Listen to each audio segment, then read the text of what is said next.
Bonjour, c'est Christophe Meyer. Je sais pas vraiment ce que je suis, un petit peu musicien, un petit peu spéléologue, un petit peu voyageur, un petit peu spécialiste de matelas d'astronaute. J'aime bien ça, ouais. Je suis spécialiste de matelas d'astronaute et invité sur la libre antenne. C'est ça, c'est magnifique, ça, la libre antenne de Radio People. C'est pas beau. Merci pour l'invitation. L'homme des cavernes est sorti de son lit, voilà, c'est là, je le montre à la caméra. C'est du 4 juillet au 14 août 2015, c'est 33 dates, extraordinaire et tout. Non, oui, on ne parle pas maintenant. Exactement. C'était juste pour montrer, tac, boum, pas question. On va faire connaissance avec toi, 1 heure d'émission, on va commencer par le début, l'enfance, tu me racontes, l'environnement familial, t'es né où? On commence par le début. Alors, je suis né en Ajoie, à Porrentruy, de parents instituteurs, les deux. Donc il y a tout un savoir dans cette famille, c'est impressionnant, quoi. Voilà. Le savoir, c'est l'hérédité, c'est-à-dire que ça se transmet automatiquement, il a fallu apprendre. Plus par plus, il paraît que ça fait moins. Donc avec 2 parents instituteurs plus, le gosse, ça fait moins. Non, mais ouais, le savoir, curieux. Ben, c'est peut-être eux qui m'ont transmis cette curiosité. Ah, on entend un avion. Je ne sais pas si on l'entend à l'antenne. Oui, bien sûr. Magnifique. Dans le fond. Ça donne envie de voyager et tout ça. C'est un peu compliqué. J'ai habité. Est-ce que le rêve est magnifique? C'est-à-dire de dire je vais racheter la maison d'eux et puis revivre des souvenirs d'enfants. Est-ce que le rêve est forcément magique et magnifique ou bien il y a des petites où ça change? Alors magique, oui, parce qu'il n'y a que des bons moments là-bas, dans cette maison. Maintenant, c'est un peu particulier parce que j'ai vécu les dernières années de la vie de ma grand-maman, on a vécu ensemble. Elle habitait au rez-de-chaussée, j'habitais à l'étage. Et quand tu me parles de souvenirs au niveau des murs, des choses comme ça, quand j'ai hérité de cette maison, ben, j'ai tout foutu en bas. J'ai gardé que les murs extérieurs pour créer ma propre ambiance en fait, ma propre maison. Il fallait refaire ou t'as voulu refaire? Oh, il fallait parce que c'était vraiment une maison cabossée, quoi, mais c'était tout son charme. Elle est toujours cabossée. Tu feu, tu mets 2 bancs autour, puis tu sors une guitare, le côté un peu hippie comme ça. Spontané? Complètement. Et en 90, je crois que c'était 90-91, avec une copine, on a discuté, on fait un feu dans les franches et puis on sort les guitares. Ouais. Elle a invité des copains à elle, il y avait un groupe qui s'appelait LAF, et puis Valérie Leim-Gruber, je crois, son nom, la chanteuse, et un autre groupe qui s'appelait Les Talus. Gilles était là, enfin, il y avait toute l'équipe du début, mais c'était une discussion qu'on a eue avec Marie Von Pick, et ouais, ça aboutit à ça. Alors, j'ai effectivement un côté asocial. Quand je suis pas sur scène, quand je suis pas dans cette sphère musicale, j'aime bien qu'on me foute la paix, quoi. Je suis dans mon petit coin, je fais ce que je veux quand j'ai envie. Par contre, quand je suis sur scène, je donne tout au public. Donc, de toute façon, c'est un équilibre entre deux. C'est une contradiction. Alors, je pense que tout dépend comment les choses se passent. Tu me reposes la question dans 3 ans, je vais peut-être te répondre différemment. Je revendique haut et fort cette contradiction que j'ai en moi.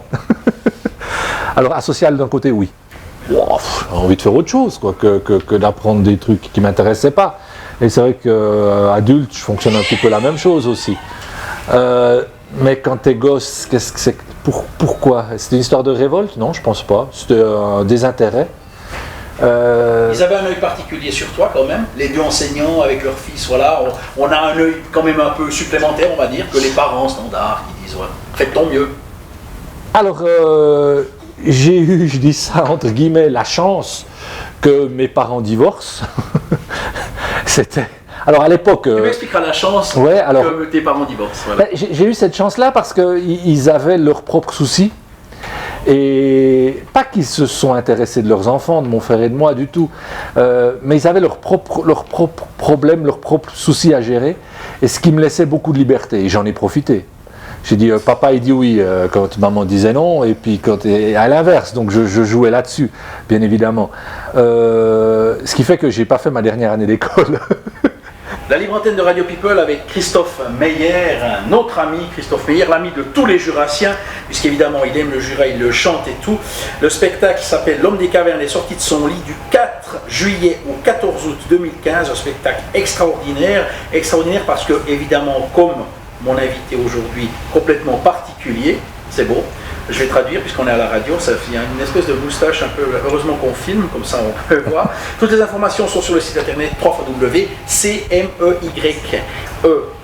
donc cmeyer.ch, en partenariat avec RJB, RFJ, le quotidien jurassien. Je cite tes sponsors et tout, on voit bien que tu es un jurassien estampillé comme ça.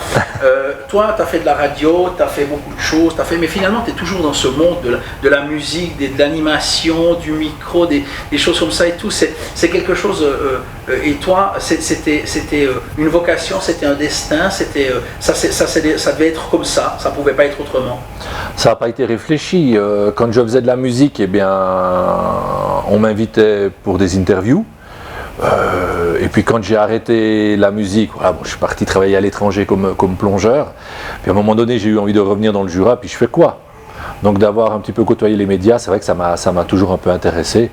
Je continue, quoi. Donc, toi, tu as été animateur RFJ, RJB, RTN, donc les 3 radios de l'art jurassien. Bon, maintenant il y a Griffe et tout, mais voilà. Je sais que dans le Jura, il n'y a pas Dieu le Père, dans les médias, il y a Saint-Pierre Stelet, le dieu des médias et tout. Donc toi, tu as été pendant quoi, 10 ans à peu près? Oui, c'était aussi par période, parce qu'il y a toujours le voyage qui vient au milieu de tout chez moi. Donc j'ai travaillé 2 ans, je suis parti une année voyager, j'ai retravaillé 2 ans, je suis reparti une année voyager. Explique-moi la différence entre ces 3 radios. Ça, c'est extraordinaire d'avoir bossé dans les 3.